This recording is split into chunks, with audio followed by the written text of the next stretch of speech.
Simon ini yang kadang-kadang ketika saya lagi takut, gak punya beras, aneh tiba-tiba ada orang bawa beras. Terina kalau gitu, makanya Simon itu sampai itu Tuhan kata, pergi ibu berdosa, itu berdosa. Percayalah, apa yang kamu takutkan sebagai seorang murid Tuhan, percayalah Tuhan akan demonstrasikan. Mungkin kau nanti akan banyak menangis karena kau lihat kenyataan apa yang tidak pernah kau pikirkan itu. Bahkan apa yang kau takutkan di pikiranmu, Tuhan buat kenyataan. Dan apa yang kamu pikirkan itu tidak pernah terjadi sebetulnya di hadapan Tuhan, karena Tuhan bisa bikin perkara-perkara besar. Belum pernah ada tangkapan seperti itu sebelumnya. Tetapi ini membuat mereka akhirnya sungguh-sungguh memutuskan, tinggalkan semua. Tuhan, aku komitmen habis deh, nyerah akhirnya. Jadi kalau kamu belum nyerah, makanya akan dibawa kepada situasi-situasi yang seolah mau mati. Alkitab tuh banyak peristiwa gitu. Murid itu dilatih begitu. Saya kasih contoh.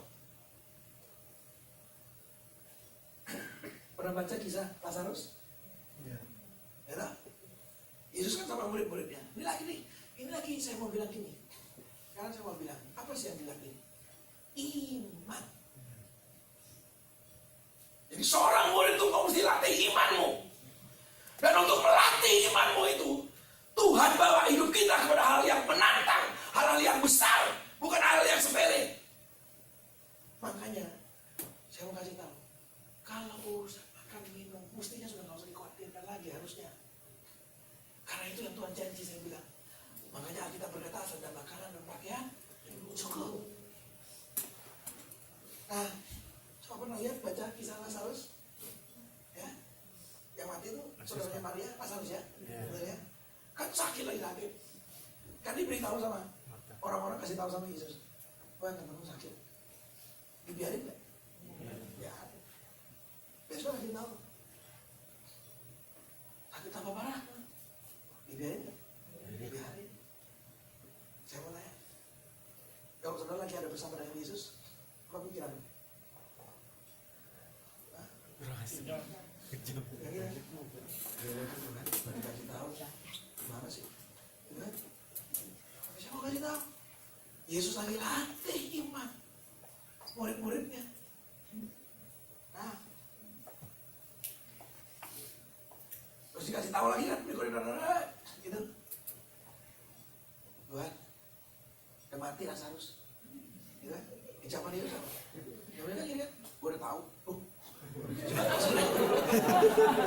Coba saya makan, kalau sudah gak daun gitu gimana? Jengkel dah sama Yesus.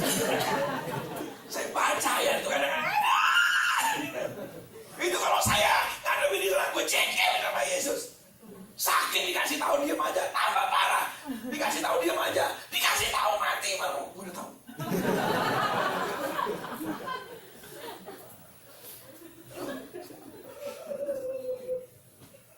Waktu Yesus sampai di rumah itu, semua orang heboh. Ya orang ini, ya udah terlambat. Udah pada hari udah dikubur kan? Udah terlambat. Ya, gitu kan? Tapi murid itu mesti gini loh. Kadang-kadang kita sebagai murid lagi dilatih itu. Kayak itu jantungnya itu.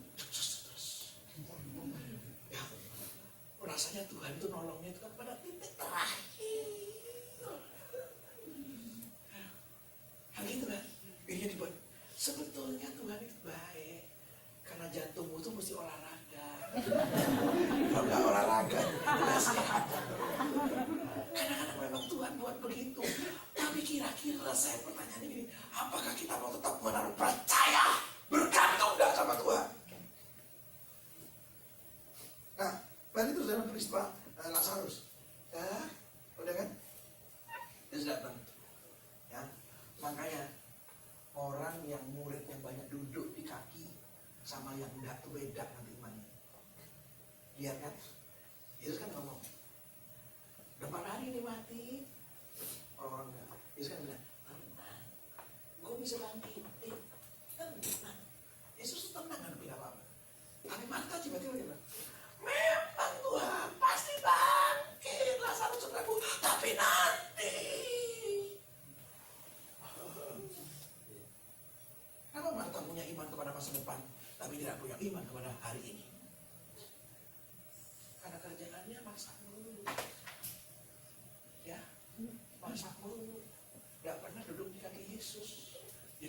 kenal intim gurunya, beda sama Maria kan.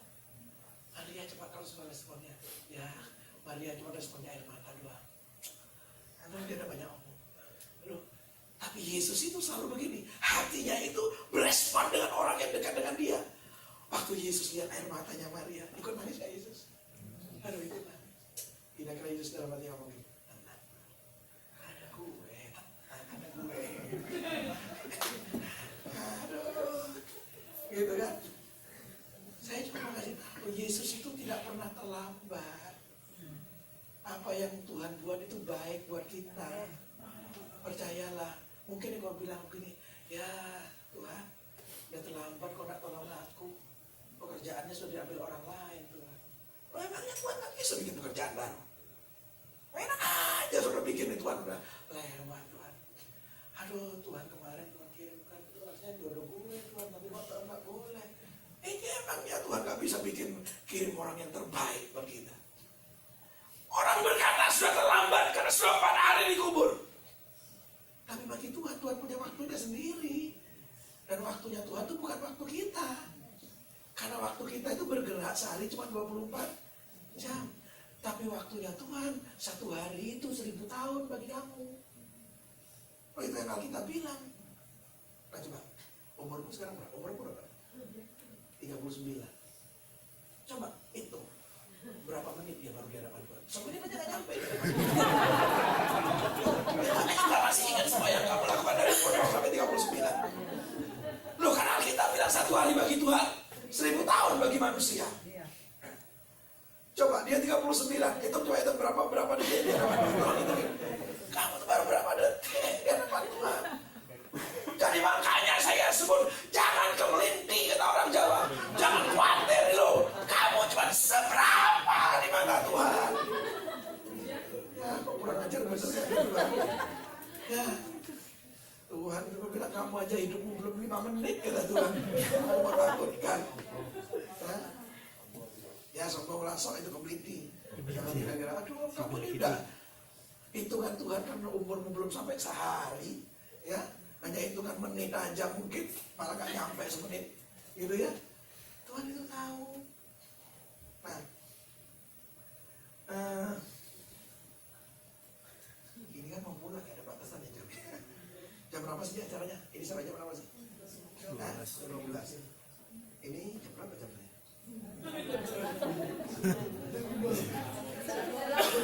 Gini? 11.3. Gak apa-apa, ikutin jam Bapak aja. Jadi kalau lihat modelnya Yesus itu selalu begini. Pertama, marilah, lihatlah. Diajak makanya, lihat, murid-murid itu lihat. Mari lihatlah. Diperlihatkan dulu. Nah ternyata setelah lihat itu seperti begini, ada peluang untuk maju atau mundur. Makanya tadi murid balik. Percayalah, kalau kita masuk dalam medan tempur, sungguh-sungguh memuridkan orang, cukup banyak sebetulnya perasaan-perasaan yang pengen balik lagi.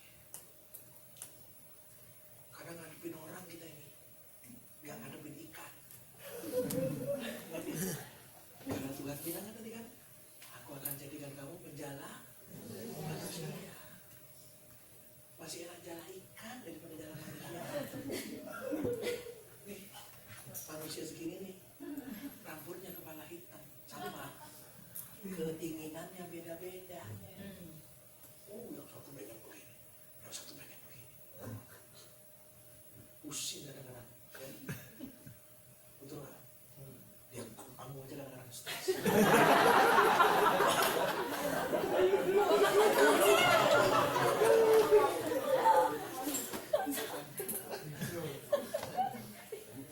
Nah, saya mau ajar lagi kepada saudara bagaimana apa namanya Yesus menunjukkan melatih murid-muridnya. Balik lagi ke Markus lagi, ya. Sebelum saya bicara yang sisi lain. Nanti yang berikutnya itu berapa? Jam berapa? Jam 2. Jam 2 mulai.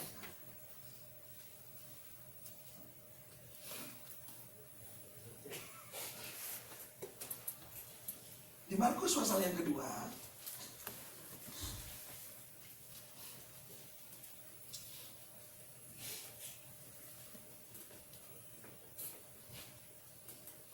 Nanti saudara baca dalam ayat 1 sampai ayat yang ke-12. Kalau saya jelaskan semua ya panjang. Tapi intinya saya cuma mau sampaikan begini. Ayat 5 coba lihat. Ayat 5. Markus 2 ayat yang ke-5. Sudah tahu nggak kisahnya ini? Saya ceritakan dulu ya. Kisahnya ini kan Yesus kemana saja Yesus tuh selalu diikuti orang banyak. Betul ya? Yesus itu mengajar dengan luar biasa sekali. Jadi orang banyak senang mengajarnya. Di dalam pasal 2 dia ngajar di sebuah rumah. Di sebuah rumah dia lagi khotbah. Nah, tiba-tiba ada kelompok yang lain. Ya. Ada 4 orang bersahabat. Punya temannya lumpuh, nggak bisa jalan. Tapi dia punya iman bahwa Yesus itu bisa menyembuhkan. Nah, dia punya iman. Makanya orang yang lumpuh ini digotong sama 4 orang. Nah, tapi karena orang penuh sesak, nggak bisa masuk. Iman itu selalu gini, gak kehabisan akal. Karena iman itu selalu Tuhan berikan hal-hal yang kreatif dalam kehidupan. Kan gitu, naik Allah. Itu, bongkar akhirnya blek. Nah, saya mau kasih tahu, Yesus itu tidak pernah terganggu meskipun khotbahnya disela, dipotong dengan turunnya ini keranjang ini. Kenapa? Karena Yesus lihat iman. Saya mau kasih tahu apa yang membuat hati Tuhan tersentuh. Iman. Makanya Yesus ini sedang ajarin kan di awal. Yesus sedang melatih murid-muridnya untuk sungguh-sungguh punya iman, kira-kira begitu. Karena kira-kira mungkin ya kalau saya sebut begini, ke depan itu saya sudah beritahu kemarin. Sebagai seorang murid itu akan menghadapi aniaya, kesulitan, harta dirampas, dan lain sebagainya. Kenapa kemarin jawab aku sendiri?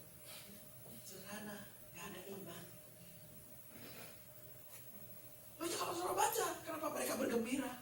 Ya. Karena mereka kan bilang begini. Ya, kenapa mereka gembira? Karena ini cuma fana. Memang yang fana ini memang akan habis. Itu kan iman. Terus kedua dia bilang gini, aku masih punya harta kok yang abadi. Dan harta itu lebih besar, lebih bagus. Itu kan iman. Jadi awal-awal ini Tuhan lagi latih betul-betul. Ya. Murid itu imannya mesti kuat.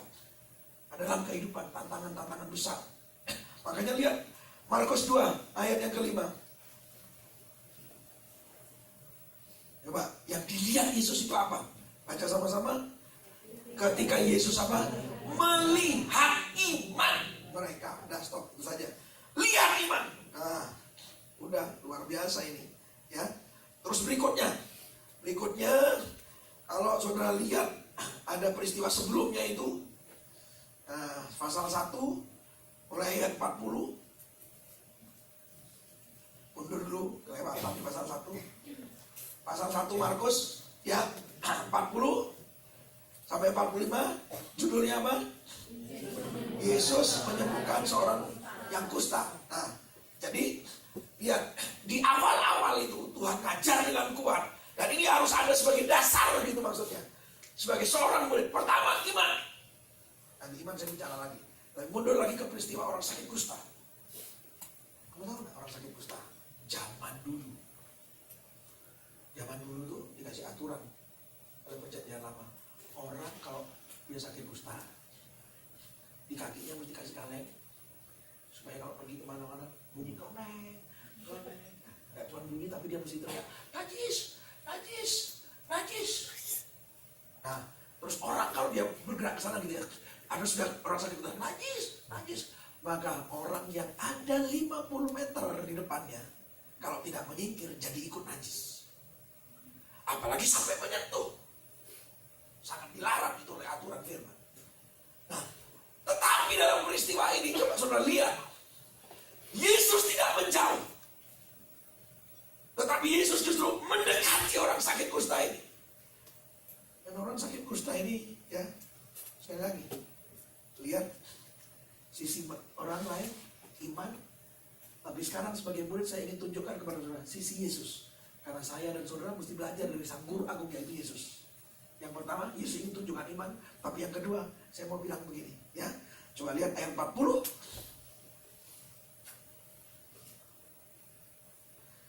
Seorang yang sakit kusta datang kepada Yesus. Yesus lari enggak nih? Enggak ya? Menghindar enggak? Enggak. Nih. Dan sambil berlutut di hadapannya, ia memohon bantuannya, katanya, kalau engkau mau, engkau dapat mentahirkan aku. Orang yang sakit kusta ini cuma mohon, kalau engkau mau. Pertanyaan, Yesus mau nggak? Mau Yesus tuh. Jadi di sini kita sedang belajar apa? Kasihnya itu besar. Makanya ayat 41 dia berkata apa? Maka tergeraklah hatinya oleh belas kasihan. Lihat, lalu ia mengulurkan tangannya. Lihat, dia melewati aturan-aturan agama, melewati semua yang batasan-batasan yang manusia buat kepada orang kusta ini. Dia berkata begini, maka tergeraklah hatinya oleh belas kasihan. Lalu ia mengulurkan tangannya, menjamah orang itu dan berkata, aku mau, jadilah engkau tahir. Belajar di sini, Yesus sedang menunjukkan ini, gurunya itu penuh kasih besar. Dan saya dan saudara itu sebagai murid sudah ditunjukkan. Dua langkah awal sebagai murid yang penting adalah kasih. Kedua, iman. Kalau kamu tidak punya kasih, sudah, no, jangan ngomong. Kemarin kan kita sudah baca ayatnya. Orang lain itu akan tahu kalau kamu itu murid. Gimana? Kalau kamu saling mengasihi.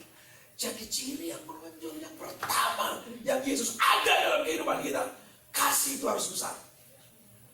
Dan kasih ini harus ditunjukkan kepada siapa saja. Kepada saudara seiman, apalagi yang kepada orang luar. Bahkan di sini Yesus demonstrasikan kepada orang yang sudah dibuang sekalipun di masyarakat. Orang sakit kusta itu kan dibuang di masyarakat. Karena zaman dulu itu ditaruh di tempat tersendiri di luar kota. Tapi Yesus tunjukkan orang terbuang sekalipun, saya dan saudara sebagai murid Tuhan tidak pernah boleh membuang orang. Kasih. Saya cuma percaya begini, kalau anak Tuhan itu benar jadi muridnya Yesus, karena harusnya kalau belajar dari Alkitab, orang Kristen itu murid. Ingat kemarin ya? Tapi yang persoalan hari ini, orang Kristen belum tentu murid. Itu persoalan hari ini. Saya percaya kalau orang Kristen semua murid, saya cuma mau percaya ini, tidak akan pernah terjadi yang namanya perceraian dalam rumah tangga. Kasih kok. Sebab apa sih kadang-kadang orang bilang, aduh konflik itu. Apa yang tidak bisa diatasi oleh kasih? Saya percaya kalau kita ini terus menumbuhkan kasih yang kuat, percaya dalam rumah tanggamu aman. Kenapa? Kasih yang bekerja. Tapi kalau kamu mulai tinggalkan kasih, waduh, yang namanya suami istri itu jangan dikira enak terus. Kadang-kadang ya, buat saya tanya sama suami-suami, sejujurnya kalau kamu lihat istrimu, kadang-kadang timbul sebelnya. Suami-suami, yo, gimana? Istilahnya apa nggak usah takut. Sama kok. Sama saya juga kadang-kadang kalau saya merenungkan, tapi setiap kali rasanya waktu muncul kasih, tiba-tiba belas kasihan. Percayalah. Ya. Nah, makanya Yesus itu ajar yang pertama itu kasih dulu. Karena ini mau dibawa nanti apa? Jadi penjala manusia. Waduh, kalau kamu ketemu model-modelnya penjala manusia. Saya mau cerita ini. Saya tidak maksud apa-apa, cuma saya mau tunjukkan kepada saudara model manusia itu macam-macam. kadang-kadang menyedihkan kita, sekalipun itu pendeta sekali. Itu saya mau bilang, nggak usah ngomong gini, kok pendeta bisa begitu ya Pak? Sama aja kita masih manusia. Itu kan, pertanyaan boleh apa enggak gitu aja. Saya kasih contoh, pada satu saat jemaat yang saya ajak tuh tiba-tiba tahu sebel nih, marah. Udah masuk marah, ngapain marah? Tidak apa-apa. Jadi saya kan kadang-kadang datangin anak dari daerah gitu, ya. Nah anak kalau datang dari daerah itu, semua tiketnya saya tanggung, saya kasih tiket berapa. Nah, kadang-kadang udah ada daerah bilang, Pak, kami tidak punya uang Pak, kirim uangnya. Nah, udah saya kirim gitu. Nah, saya kan kalau pelayanan daerah itu kan saya selalu bawa itu tadi saya bilang jemaat supaya jemaat punya hati. Karena saya lebih ngajar untuk lihat, nggak usah ngomongnya.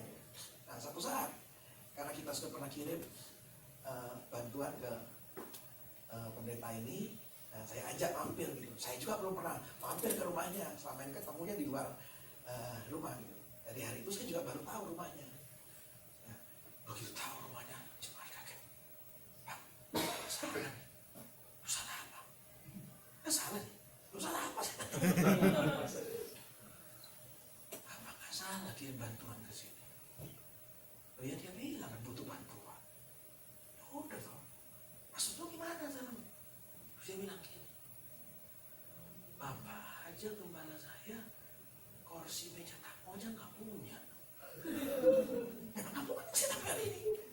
Dia bilang ini, Bapak lihat rumahnya, sofanya itu yang ditaruh, yang di sana tuh masih baru loh Pak, plastiknya masih ada.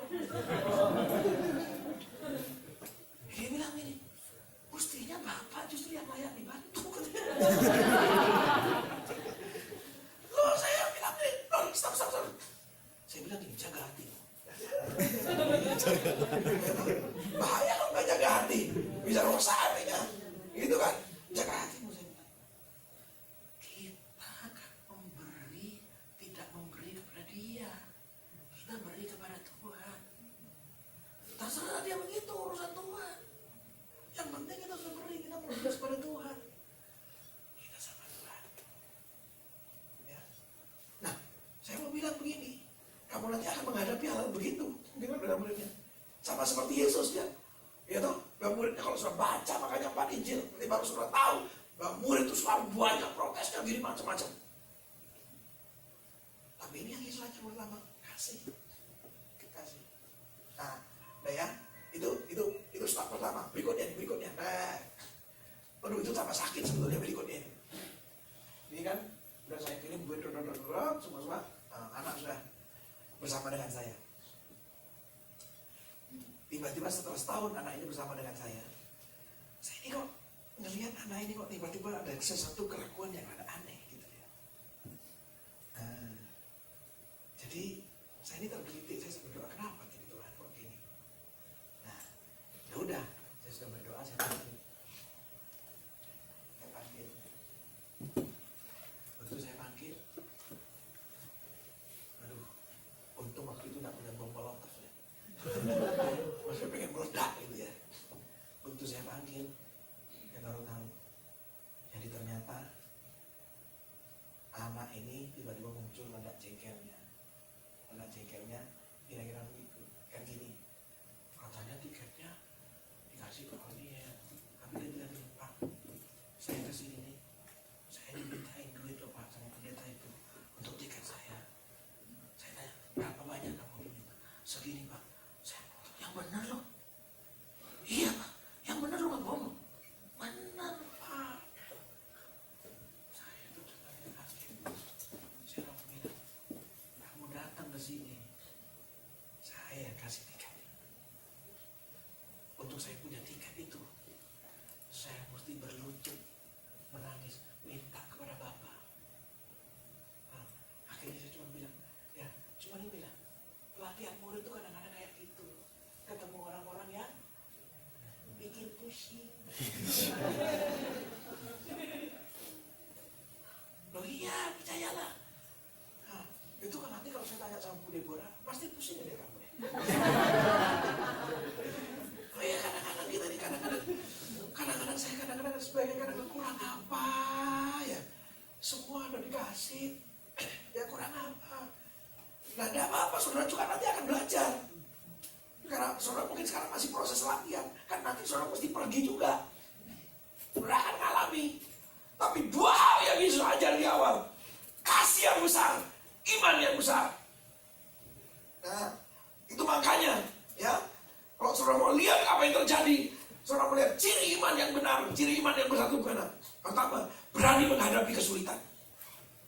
Orang yang gak berani menghadapi kesulitan, orang yang gak berani menghadapi tantangan hidup, orang itu sudah ditunjukkan tidak punya iman dalam kehidupan. Makanya Tuhan itu selalu terpesona dengan yang namanya iman. Selalu lihat, Tuhan selalu komentarnya gini ya, imanmu menyembuhkan engkau. Imanmu, imanmu, imanmu, imanmu, imanmu. Cuma iman yang Tuhan lihat. Kedua, tadi sudah bicara, iman itu tidak cocok dengan logika. Logika itu selalu berlawanan dengan iman. Makanya kalau saudara mau menjadi orang yang beriman, ketika logikamu ini muncul, tundukkan kepada Kristus, kata firman tadi. Nah, logika ini kita paling bahaya. Iman itu cirinya yang ketiga. Orang kalau ada iman adalah gini. Orang kalau ada iman, hidupnya berani berbeda dengan orang yang lain. Loh, gak apa-apa. Ya, berani berbeda. Saya mau kasih tahu ibu-ibu, istri-istri, berani berbeda ya dengan istri-istri orang yang gak kenal Tuhan. Kalau istri yang gak kenal Tuhan, di sininya merah, hijau, kuning, kayak pelangi gitu. Ya, ayo kita jadi anak Tuhan, timbulkan kecantikan yang dari dalam. Saya satu saat pernah diundang khotbah di perusahaan kosmetik terbesar di Surabaya, terkenal ini, kosmetiknya bagus, mahal. Nah, bukan, itu kan bukan perusahaan, itu kan apa? Salon-salon itu, perawatan kulit kalau itu. Nah, saya kenal, saya pemilih. Tapi ini perusahaan kecantikan, macam-macam. Saya tuh sepanjang khotbah tuh nengok ke atas. Mereka karyawan orang kaya, padahal bisa beli kain tapi heran gak punya kain. Pendek-pendek, kurang kain. Saya sampai bilang sama jemaat, kalau kamu wanita-wanita kurang kain, ngomong sama saya. Lu itu mengganggu, saya bilang. Mengganggu. Ya toh. Kalau orang nanti nyembah Tuhan kan terganggu. Orang lain nyembah Tuhan, dia berdoa, Tuhan jauhkanlah pencobaan ini. Mengganggu sekali. Jadi saya nengok ke atas, udah selesai, saya dipanggil oleh manajernya yang perempuan. Ngomong di kantornya, duduk di kantornya itu. Sepanjang ngomong tuh saya nggak berani nengok wajahnya dia. Kenapa? Ini di wajahnya nih. Saya pikir ini pameran kosmetik. Sedonya tuh banyak merah putih itu sini. Nggak usah lah. Orang yang beriman itu berani berbeda. Ya, kalaupun mau pakai, nggak usah yang mahal lah, saya bilang. Coba, ya. Saya sering kali itu kalau naik pesawat di Indonesia kan ditawarin kosmetik, apa minyak wangi. Ya. Selalu pramugaranya bilang, Pak, ini kami ambil langsung dari pabriknya. Murah Pak. Murahnya itu rata-rata 300 ke atas. Iya tak? Ini murah Pak, kami sudah kasih diskon. Saya belajar dari Amsal. Kalau ada tawaran begitu di hati saya ngomong, tidak baik. Tidak baik. Tidak baik. Loh, saya mau tanya, apa kira-kira kalau sebelah jalan ketemu saya, terus saudara gini, kira-kira begini, Bang, dus-dus dan Bang. Terus kira-kira begini, kira-kira minyak wanginya Pak Pendeta yang agak berapa? Enggak kan? Saya tetap aja pakai minyak wangi yang cuma 7.000 saja. Yang penting kan keteknya nggak bau itu aja. Loh, apa kira-kira kalau orang ketemu saudara terus dilihat ini bedaknya yang berapa ya? Mahal kan? 7 tolan gini mahal kan? Ada juga, betul enggak? Yang penting pakai benda lah, kira-kira begitulah. Seneng nggak kira-kira? Seneng nggak kalau istri rumah begitu? Oh, sederhana saja. Ya sudah sederhana ya. Tapi kalau yang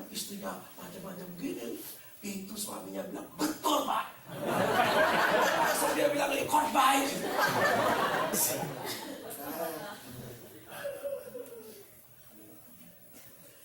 Yang keempat ciri dari iman itu adalah iman yang pantang menyerah. Nah, orang yang kalau ada iman lagi yang pantang menyerah. Makanya sebagai seorang murid itu mengalami proses, dan prosesnya sukar, perlu waktu panjang, sulit dibayangkan karena memang kadang-kadang kita menghadapi hal-hal yang tidak pernah terbayangkan sebelumnya. Makanya saya pernah baca sebuah tulisan, ya, tulisannya ini begini, menarik bagi saya, makanya saya ambil. Murid itu katanya begini, ya, catat kalau mau catat, ya, tulisannya ini menarik, menantang. Murid itu katanya begini, ditulis begini, seorang yang melihat apa yang tak terlihat. Terus masih koma belum titik. Seorang yang melihat apa yang tak terlihat. Keren ya? Melihat apa yang tidak terlihat. Terus mendengar apa yang tak terdengar. Masih koma? Ada satu lagi. Saya ulang. Seorang yang melihat apa yang tak terlihat, mendengar apa yang tak terdengar. Terus berikutnya, percaya apa yang tak bisa dipercaya, dan memikirkan apa yang tak bisa dipikirkan. Murid. Makanya Tuhan latih hal-hal yang luar biasa, ya.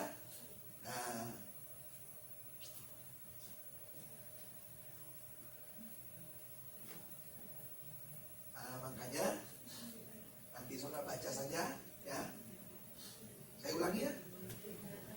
Ya, seorang yang melihat apa yang tak terlihat, mendengar apa yang tak terdengar, percaya apa yang tidak bisa dipercaya, dan memikirkan apa yang tidak bisa dipikirkan. Itu murid. Kenapa bisa begitu? Ya, dua unsurnya kuat di dasar sebagai murid. Apa? Kasih, iman. Kasih dan iman. Nah, ternyata pelatihan awalnya Yesus buat muridnya apa? Dua ini saja, kasih, iman. Nah, jadi pertama ternyata baru masuk murid, ternyata saya sebut ini dibawa kepada hal yang menjijikan. Orang dusta kan menjijikan zaman itu. Tapi di situ sebuah